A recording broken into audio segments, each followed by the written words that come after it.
زمین پر بیٹھ کر یہ توتلی زبان سے مجھے رحمان اور رحیم کہے اور میں اس کے باپ کو سزا دوں۔ حضرت عیسیٰ علیہ السلام میں قبر کے پاس سے گزرے تو عذاب ہو رہا تھا،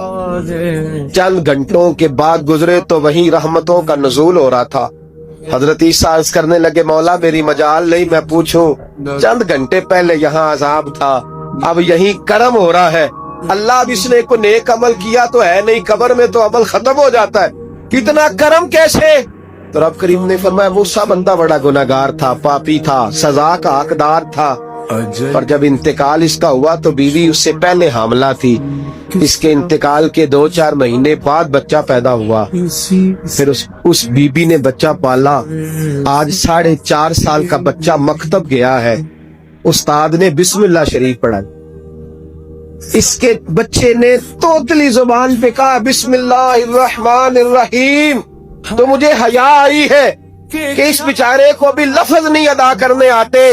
زمین پر بیٹھ کر یہ توتلی زبان سے مجھے رحمان اور رحیم کہے اور میں اس کے باپ کو سزا دوں۔ بس بچے نے ایک دفعہ بسم اللہ پڑھی ہے، میں نے باپ کے سارے گناہ معاف فرما دیے۔